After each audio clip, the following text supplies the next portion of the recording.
Okay, in this part, we're just going to siphon through page 1 to page 4. Again, the Xone 96 will have to be adjusted in the correct level. If it doesn't, as you engage and disengage the Kinotone ribbons, the audio track will spike and it will run into the red peaking, and that's going to muck up your speakers.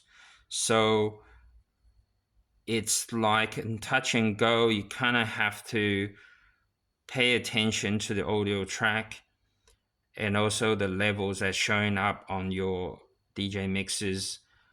As you increase the intensity, you will increase, you will add dB. As you decrease, you will add or you'll subtract the dB. Nonetheless, at the moment, the gain, the return and send is relatively, it's not set in max, but it's still very much to the max. So I'm just going to play around with it. Maybe I need to increase the gain in the send return channel, but nonetheless, it's going to be something you have to pay attention to as you engage and disengage the unit. All right, so I'm just going to now just play a track.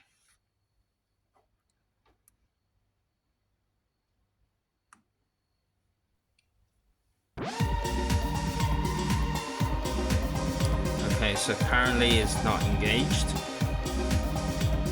So whatever you're hearing is the audio track from the media player.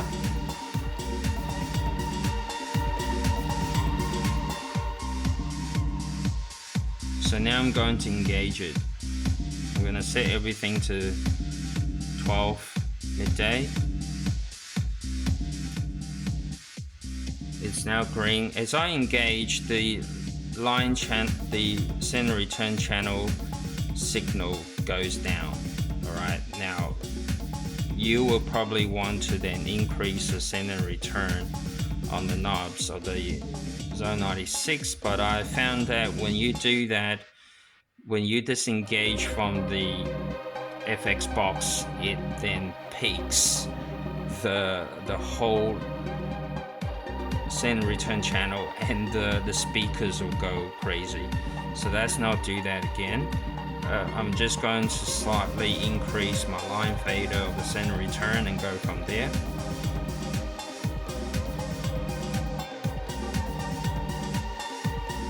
I can also try to just increasing my gain on the send and return. Alright, so here I'm just gonna try to make sure I don't distort my speakers. So as you know, this is mix. This is going to dry signal, which is your track. If I turn to the other side, I'm going to effect the wet signal.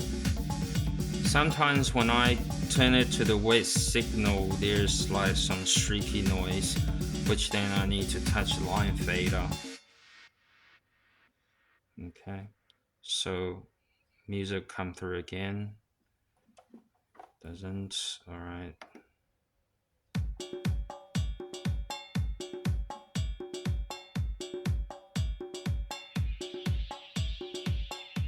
This is low pass filter. It's very streaky at the moment. I'm gonna turn it back to 50 for now.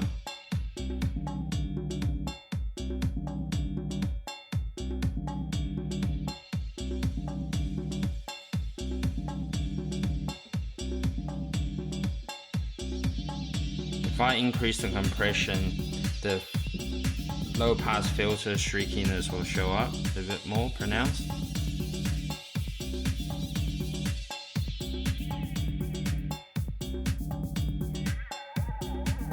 And this is high pass, so I expect if I turn to the left, the high pass filter will be more pronounced. There is a certain wobbliness in the sound.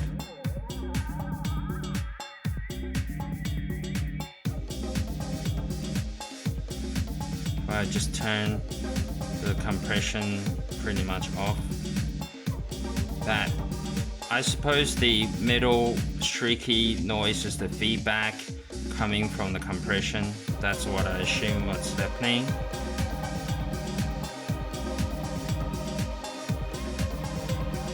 Alright, so I'm going to turn the compression more this way so I can actually hear.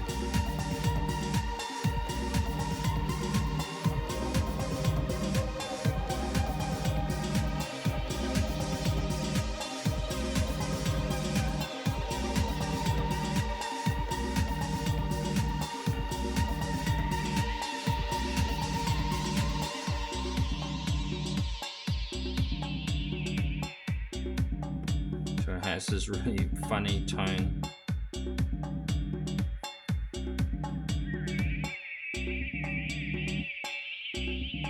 So I've just increased the center return line channel to get more of the signal coming through.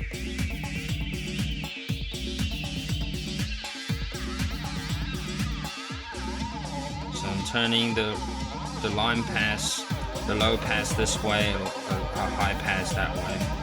And when it does that, you're essentially maximizing the filters on both ends. Increasing to a more wet signal, so that's going to make the filters more pronounced, and also I'm increasing the compression.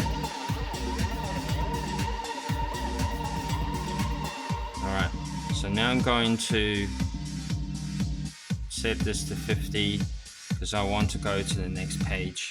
I'm going to lower the line the send and return line channel just in case something messes up my speakers. So now I'm going to the next toggle to the next page. So this page is while and flutter. So this, remember, this was while depth and frequency, flutter depth and flutter frequency. So we're gonna play around with this one.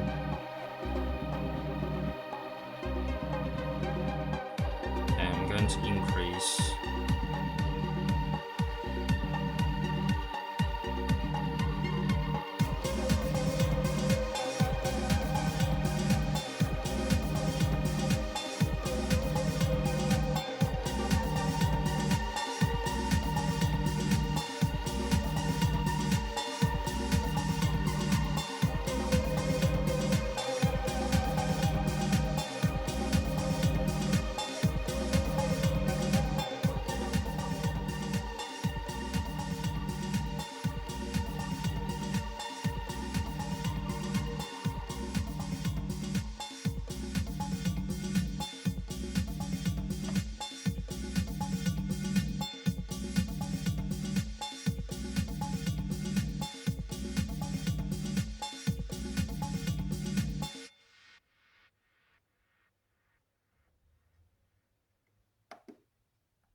Alright, in order for this effect to show up, I had to increase a bit more on the return and the send, even though the gain is already at 2 o'clock. But nonetheless, I just have to be careful with the edit effects coming through.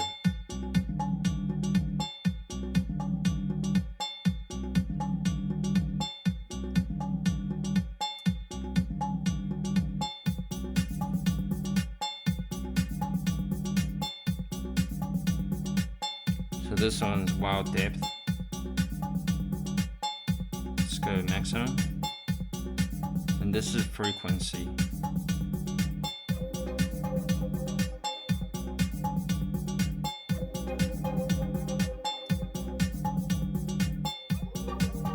And this is flutter depth.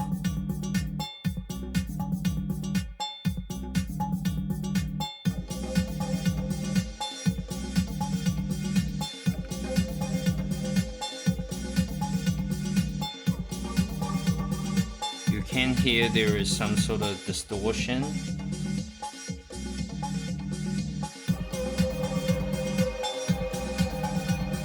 Like what it's supposed to do. It's the wobbliness of that sound.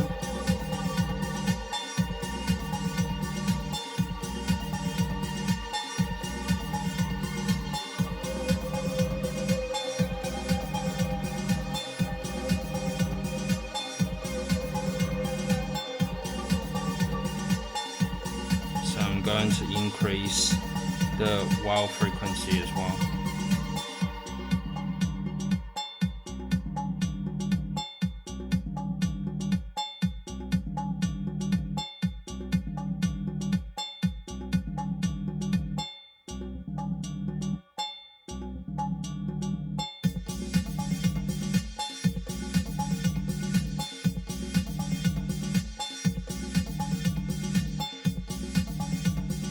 Alright, I'm going to disengage to show you, to let you listen to what the original soundtrack sounds like, and it's definitely not this sound. So now the current setting is applying the effect. So I'm going to turn the line fade all the way down just to, of the center return, just to prevent the fact that it may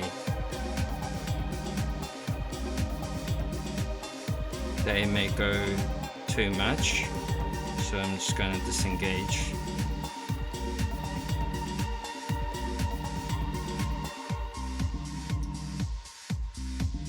Okay, so this is the sound.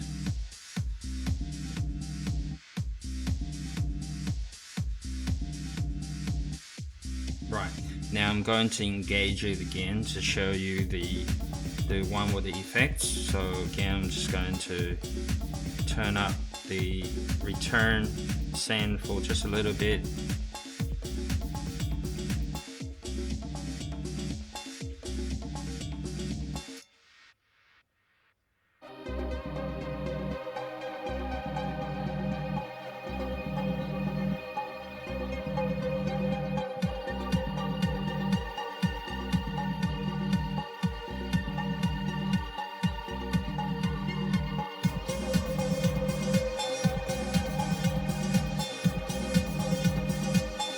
So you can tell it's markedly different.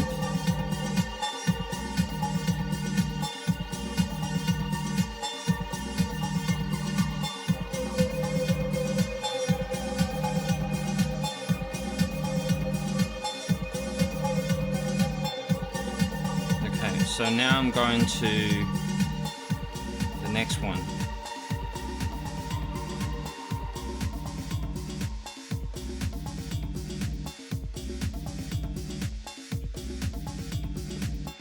Alright, this is the purple one. This one has degradation with thinking about dropping out, getting stuck momentarily. That's what the idea of the sound is. Okay, so let's get back into the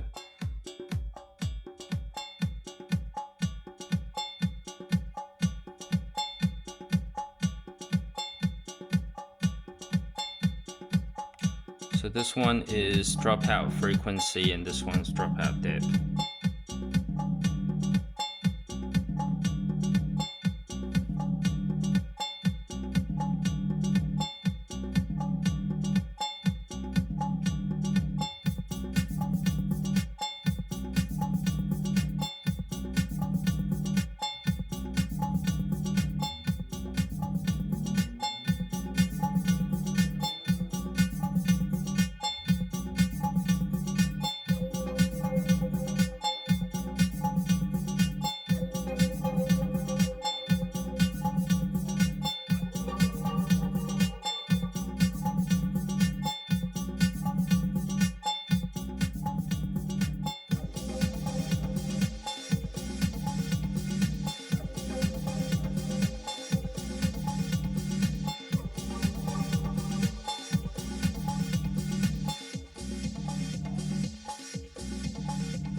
The sound is very subtle, so what I'm going to do is I'm going to increase to full and return.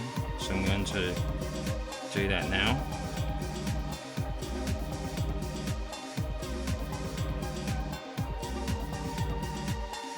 just have to be careful with how much on the line fader.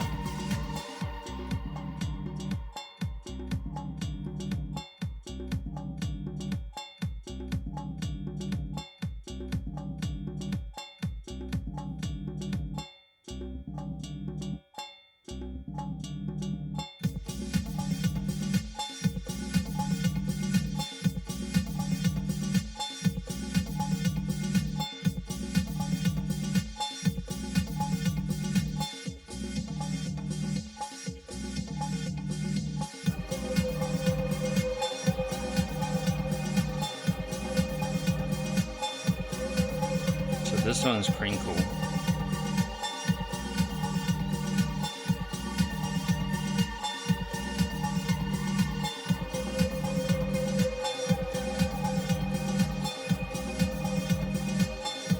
So that's meant to be tape hiss. And as I increase it to the other side, it's meant to be vinyl crackles.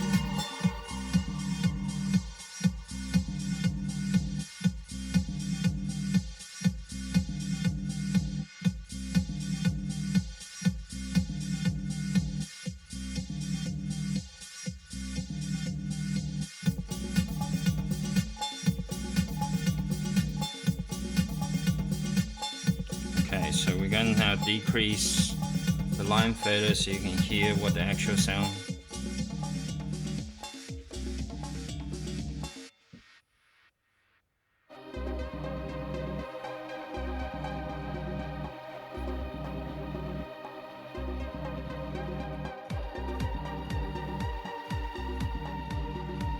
Right, I'm going to do the last one, reverb.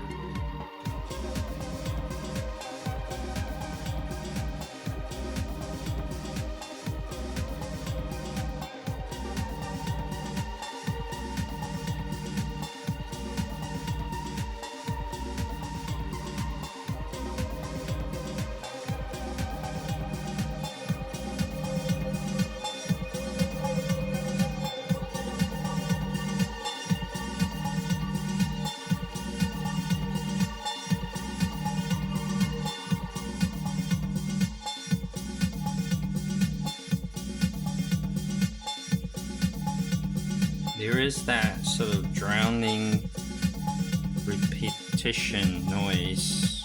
Barely, I can barely hear it, but it's there.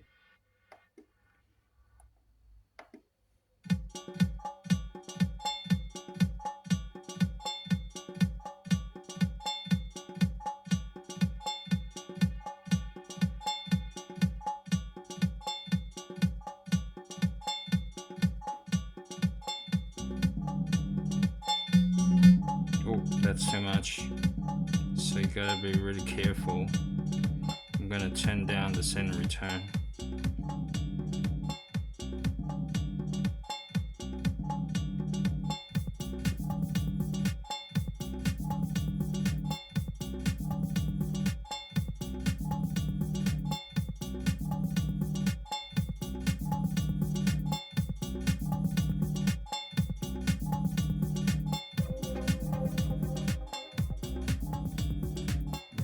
So when the sender return is not full maximum, that's again you're not really picking up the effects.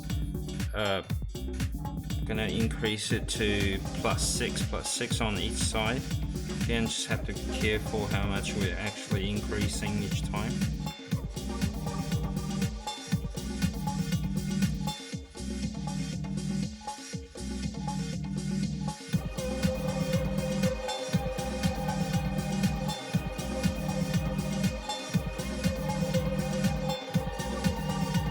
Alright, so that's the demonstration for each of the 4 pages.